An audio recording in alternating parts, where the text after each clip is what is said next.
ଯେମିତି ଲୁଣ ଗୋଟିଏ ସମସ୍ୟା, ସେ ଗରିବ ଲୋକର ପଖାଳରେ ପଡ଼ିଲେ ନ ପଡ଼ିଲେ ଯେମିତି ଲାଗେ, ବଡ଼ ଲୋକର ବିରିୟାନୀରେ ନ ପଡ଼ିଲେ ମଧ୍ୟ ସେମିତି ଖରାପ ଲାଗେ।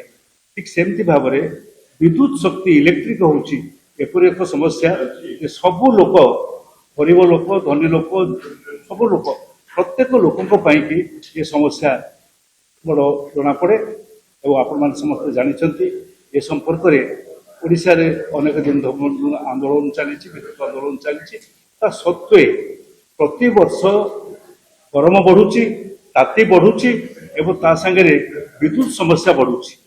ସବୁଠାରୁ ବଡ଼ ସମସ୍ୟା ହେଉଛି ବିଦ୍ୟୁତର ଆଜି ଦିନରେ ବିଦ୍ୟୁତ କାଟ। ଆପଣମାନେ ଯେଉଁମାନେ ଅଛନ୍ତି ରାତିରେ ବି ବିଦ୍ୟୁତ କାଟ ହେଉଛି, ଅଘୋଷିତ ବିଦ୍ୟୁତ କାଟ।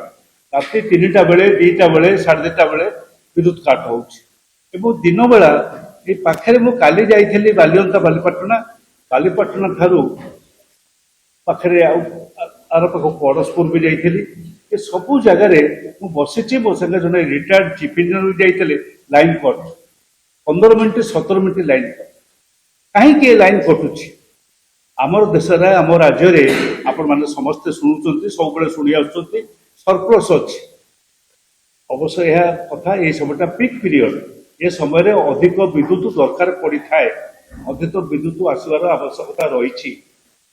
ଏ ବିଦ୍ୟୁତ ଆସିବା ସହିତ ଅଧିକ ବିଦ୍ୟୁତ ଆମେ ତାକୁ ଠିକ୍ ଭାବରେ ପରିଚାଳନା କଲେ ଏ ସମସ୍ୟା ଆମର ଜମା ରହିବା କଥା ନୁହେଁ।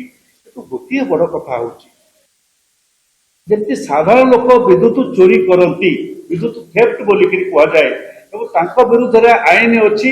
ଆପଣଙ୍କର ଯେଉଁ OERC ଯେଉଁ ଆକ୍ଟ ଅଛି, ଆମର ଇଲେକ୍ଟ୍ରିସିଟି ଆକ୍ଟ 2003, ଯଦି ବିଦ୍ୟୁତ ଥେଫ୍ଟ ହେଲା ଓ ଲୋକ ଧରା ପଡ଼ିବ ତାହେଲେ ତା ବିରୁଦ୍ଧରେ ଦୃଢ଼ କାର୍ଯ୍ୟାନୁଷ୍ଠାନ ବା ଦଣ୍ଡ ବିଧାନ ଅଛି। ଠିକ୍ ସେମିତି ଭାବରେ ଗୋଟେ କମ୍ପାନୀ ଚୋରି କରୁଛି।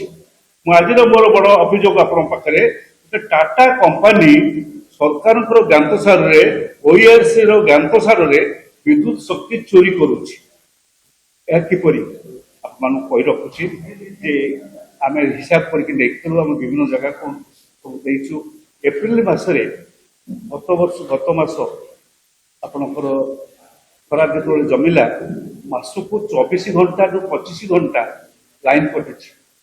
ଅଘୋଷିତ ଲାଇନ୍ 15 ମିନିଟିଆ, 10 ମିନିଟିଆ, 20 ମିନିଟିଆ, ଟୋଟାଲ ମାସକ ଭିତରେ କଟିଛି। ବର୍ତ୍ତମାନ ଏଇ ମାସରେ ଆଜି ସୁଦ୍ଧା 20 ତାରିଖ, 18, 19 ତାରିଖ ସୁଦ୍ଧା ଆପଣମାନେ ଜାଣିଲେ ଆଶ୍ଚର୍ଯ୍ୟ ହେବେ ଯେ ପାଖାପାଖି 32 ଘଣ୍ଟା ଏ 10 ଦିନ, ଏ 20 ଦିନ ଭିତରେ ଲାଇନ୍ କଟିଲାଣି। 1.5 ଘଣ୍ଟା, ଘଣ୍ଟାଏ, ରାତି 3ଟା ବେଳେ କଟୁଛି, 4:15ରେ ଆସିଛି।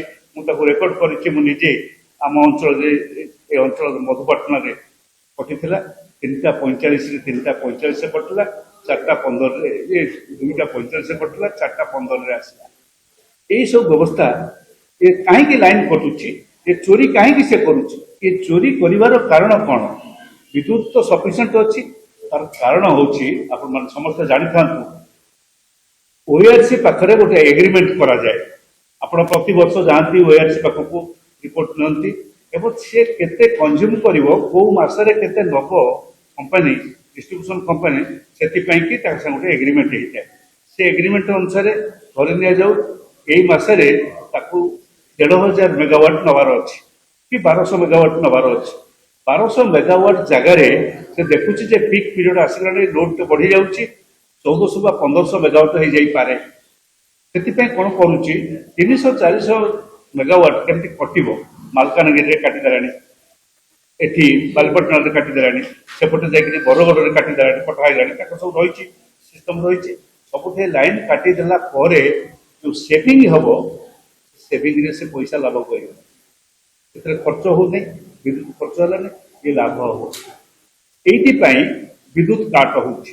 ବିଦ୍ୟୁତ କାଟ କମ୍ପାନୀ ଜାଣି ଶୁଣିକିରି କରୁଛି ନିଜର ଲାଭ ନେବା ପାଇଁ, ଏବଂ ବିଦ୍ୟୁତ କାଟକୁ ସପୋର୍ଟ କରୁଛି ରାଜ୍ୟ ସରକାର। ଆପଣମାନଙ୍କୁ ଖାଲି କହି ରଖେ, ଆପଣମାନେ ସମସ୍ତେ ଜାଣିଥିବେ, ଇଷ୍ଟ ଇଣ୍ଡିଆ କମ୍ପାନୀ ଯେତେବେଳେ ଓଡ଼ିଶାରେ ଭାରତବର୍ଷରେ ଶାସନ କଲା, ଗୋଟେ କମ୍ପାନୀ ଆସି ଶାସନ କରୁଥିଲା, ସେତେବେଳେ ରାଜା ମହାରାଜା ମାନେ ଆମର ମଧ୍ୟ ଯାଇକିରି ତା ପାଖରେ ହାତ ଯୋଡ଼ିକି ଛିଡ଼ା ହେଉଥିଲେ। ସବୁ ମାନେ ଅନୁଗୃହୀତ କେମିତି କେମିତି କ'ଣ ପାଇବେ, ଏପରିକି ଉପଢୌକନ ପାଇବା ପାଇଁ ମଧ୍ୟ ବଡ଼ ତାଙ୍କ ପାଖରେ ଯାଇକି ନେଉରା ହେଉଥିଲେ। ଆଜି ଦିନରେ ଆମ ରାଜ୍ୟରେ ଥିବା ସରକାର ଏବଂ ଆପଣ ଲକ୍ଷ୍ୟ କରିବେ ଯେ ଶକ୍ତି ମନ୍ତ୍ରୀ ନିଜେ ଅଛନ୍ତି ମହାରାଜା ପାଟନା ବୋଲି କୁହାଯାଏ। ଗତ କିଛି ଦିନ ତଳେ ବିଦ୍ୟୁତ କାଟ ଅଘୋଷିତ ହବ ନାହିଁ, ଆପଣମାନେ ସମସ୍ତେ ଶୁଣିଛନ୍ତି, ଆପଣମାନଙ୍କ ନିଜ ମିଡିଆରେ ତାକୁ କହିଛନ୍ତି। ବିଦ୍ୟୁତ କାଟ ହେଲେ ଦଣ୍ଡ ବିଧାନ କରାଯିବ।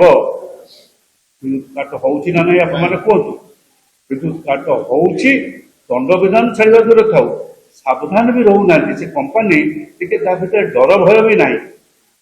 ଏହି ପରିସ୍ଥିତିରେ ଆପଣମାନେ ମୋତେ କୁହନ୍ତୁ, ଯଦି କୌଣସି ଜାଗାରେ ଗୋଟିଏ ଲୋକ, ଏ ତ ଜଣଙ୍କର ପ୍ରୋବ୍ଲେମ ନୁହେଁ, ଗୋଟେ ଗାଁର ପ୍ରୋବ୍ଲେମ, ଗୋଟେ ଅଞ୍ଚଳର ପ୍ରୋବ୍ଲେମ, ସେ ଅଞ୍ଚଳ ବା ଗାଁ ବାଲା ଉଠିକି ଯାଇକି ସେ ଅଫିସରେ ପହଞ୍ଚିଲେ ତାହେଲେ କଣ ହବ, ସେଠି କଥା କଟାକଟି ହଉ ସେଠି ଆପଣମାନଙ୍କ ଭାଷାରେ ସେଠି ଭିଡ଼ ହିଂସା ଆରମ୍ଭ ହେଇଯିବ।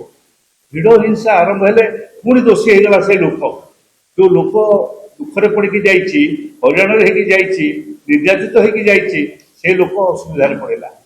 ଅଥଚ ଯୋଉ ଲୋକ ଆକୁ ଉସ୍କେଇକିରି ଭିଡ଼କୁ ଆହ୍ୱାନ କରୁଛି, ଭିଡ଼କୁ ଡାକିଲା କିଏ? ଭିଡ଼କୁ ଡାକୁଛି ଟାଟା, ସେ କମ୍ପାନୀ ପାଖକୁ ଆସ ଅଭିଯୋଗ କରିବା ପାଇଁ।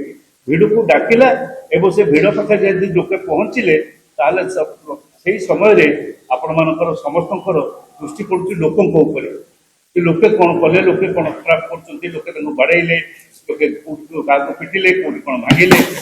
ଆପଣ ଭାବନ୍ତୁ, ରାଗ ଏବଂ ବିଦ୍ୟୁତ ନଥିବାକୁ କେବଳ ସେଇ ଏଇ ପ୍ରୋବ୍ଲେମ ଆସୁନାହିଁ, ବିଦ୍ୟୁତ ନଥିବାକୁ ଆପଣଙ୍କର ପାଣି ପ୍ରୋବ୍ଲେମ, ଗାଁ ଗହଳରେ ଯୋଉ ପାଣି ଯାଇଛି ପିଇବା ପାଣି, ସେଥିରେ କଟି ଯାଉଛି, ଲାଇନ କଟି ଯାଉଛି।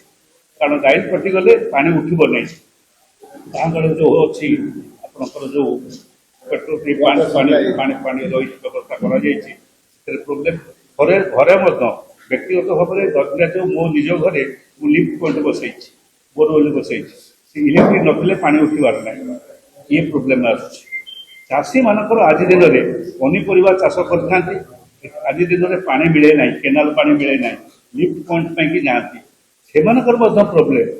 ସମସ୍ତଙ୍କ ଭିତରେ ଗୋଟେ ସମସ୍ୟା ରହିଛି, ରାଗ ବି ରହିଛି। ଏହି ସମୟରେ ଏ ଅବସ୍ଥା, ଏ ପରିସ୍ଥିତି ସୃଷ୍ଟି ହେଉଛି। ମୁଁ ଆପଣମାନଙ୍କୁ ଗୋଟିଏ ଖାଲି ଦେଖାଇ ଦେଉଛି, OARCର ଆଇନ ସମ୍ପର୍କରେ କହିଦେଉଛି। OARC ଯୋଉ 2003ରୁ ଯୋଉ ଆଇନଟି ହେଲା, ସେ ଆଇନର 62 ଧାରା 62 ଏବଂ 62B ଅନୁସାରେ ସେଠି ଗୋଟିଏ ଆପଣଙ୍କର ଇଲେକ୍ଟ୍ରିସିଟି ପାଇଁକି ଯଦି ପ୍ରୋବ୍ଲେମ ଅଛି ତାହେଲେ ଗୋଟିଏ କମିଟି ଗଠନ କରାଯିବ। ସେ କମିଟି ପାଖରେ ଯାହା ଯାହା ଲୋକଙ୍କର ଅସୁବିଧା ଥିବ ତାକୁ ସେ ଦାଖଲ କରିବେ। ଯଦି ସେ କମିଟିରେ ସମସ୍ୟା ସମାଧାନ ନହେଲା ତାହେଲେ ଗୋଟେ ଆମ୍ବୁସମ୍ୟାନ ହେଇଯିବ। ଆମ୍ବୁସମ୍ୟାନ ପାଇଁ ମଧ୍ୟ ସେଥିରେ ବ୍ୟବସ୍ଥା ରହିଛି। ତେଣୁ ଆମ୍ବୁସମ୍ୟାନ ହେଲେ ଆପଣଙ୍କର ସେଥିରେ ଅପିଲ କରିବାକୁ ଯିବ ସେ ଲୋକ। ଦୁର୍ଭାଗ୍ୟର ବିଷୟ, ମୁଁ ଆପଣମାନଙ୍କ ଜରିଆରେ ଆଜି ଜାଣିବା ପାଇଁ ଚାହୁଁଛି, OARC ଗୋଟେ ନୋଟିଫିକେସନରେ କୁହନ୍ତୁ ଯେ ସାରା ଓଡ଼ିଶାରେ କୋଉଠି କୋଉଠି ଏଇ ଯୋଉ କଞ୍ଜୁମର ମାନଙ୍କର ରିଡ୍ରେସଲ, ତାଙ୍କର ଅଭିଯୋଗ ଶୁଣିବା ପାଇଁକି କୋଉ ଜାଗାରେ ତିଆରି ହେଇଛି, ଫୋରମ ତିଆରି କରାଯାଇଛି, କୋଉ ଜାଗାରେ, ତାହାର ନୋଟିଫିକେସନ ଖବରକାଗଜ ଜରିଆରେ ସାରା ଲୋକମାନେ ଜାଣିବା ଦରକାର। ଏବଂ ଆମ୍ବୁସମ୍ୟାନ କିଏ ଆପଏଣ୍ଟେଡ ହେଇଛନ୍ତି, ତାଙ୍କ ଆଡ୍ରେସ କଣ, ଏଗୁଡାକ ମଧ୍ୟ ସମସ୍ତେ ଜାଣିବା ଦରକାର। ୟାକୁ ସବୁ ନ କରିକିରି, ବ୍ୟବସ୍ଥା ନ କରିକିରି ଲୋକଙ୍କୁ ହଇରାଣ ହରକତ ଭିତରକୁ ଠେଲି ଦେବାଟା କେବଳ ଟାଟା କମ୍ପାନୀ ଦାୟୀ ନୁହେଁ, ସରକାର ଇଏରେ। କାରଣ ଆପଣ ଲକ୍ଷ୍ୟ କରୁଛନ୍ତି, କାଳେ ଆନ୍ଦୋଳନ ହେଲେ ଟାଟା କମ୍ପାନୀର ଅସୁବିଧାରେ ପଡିବ, ଟାଟା କମ୍ପାନୀ କେମିତି ସୁବିଧାରେ ରହିବ, ଆନ୍ଦୋଳନ ମାନଙ୍କ ଉପରେ ଏସ୍ମା ଆକ୍ଟ ଲାଗୁ ହେଇଗଲାଣି, କାଟଟା ଆନ୍ଦୋଳନ କରିପାରିବେ ନାହିଁ ବୋଲିକିରି ତାଙ୍କ ଉପରେ ଲାଗୁ ହେଇଗଲାଣି। ଏଇ ସବୁ କଥା ଆପଣ ସମସ୍ତେ ଦେଖୁଛନ୍ତି। ଆଜି ଦିନରେ ମୁଁ ଆଶା କରିବି ଯେ ତୁରନ୍ତ ଯୋଉ ଯୋଉ ଜାଗାରେ এই যে রিডার্সাল ইলেকট্রিসিটি কনজ্ୟୁମର ମାନଙ୍କର ଯୋଉ ଅଭାବ ଅସୁବିଧା ଶୁଣିବା ପାଇଁ କୋଉ ଜାଗାରେ ରହିଛି ଏ ବ୍ୟବସ୍ଥା, ସମସ୍ୟା ସମାଧାନ ହେବା ପାଇଁ। କାରଣ ଏ ବର୍ଷ ବର୍ଷା ଆସିନାହିଁ ଏପର୍ଯ୍ୟନ୍ତ, ଖରା ଜୋରରେ ରହିଛି, ଆସନ୍ତା ବର୍ଷକୁ ଆହୁରି ବଢିବ। କାରଣ ତାତି ପ୍ରତିବର୍ଷ ବଢୁଛି ଏବଂ ସମସ୍ୟା ପ୍ରତିବର୍ଷ ବଢିବ। ଆପଣମାନେ ଜାଣିଥାନ୍ତୁ, ଆସନ୍ତା ବର୍ଷ ବି ସମସ୍ୟା ବଢିବ। ଏଇ ସମସ୍ୟାକୁ ସମାଧାନ କରିବା ପାଇଁ ହେଲେ ଆମ ପାଖରେ କଣ ଅଛି?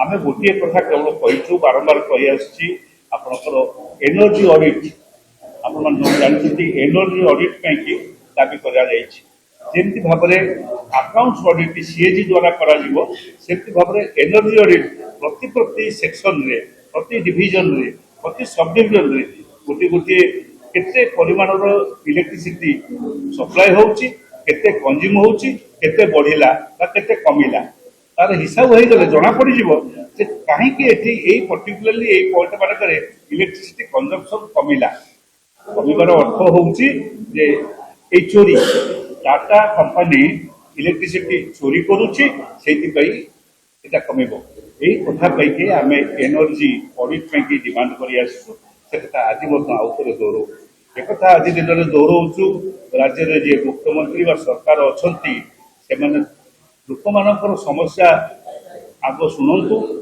आज समस्या बुझंतु ना आहरी उत्कट हम एवं प्रति गाँव में प्रति जगार ये जो भिड़ अहिंसा आपको उस्काउची टाटा टाटा भिड़ हिंसा को उस्काउची बोलिकी मोर अभियोग मुझे अभियोग करुच्ची दल तरफ टाटा भिड़ हिंसा को उस्काउची तेणु से सरकार सतर्क रहा उचित और टाटा एक्शन हवा दरकार।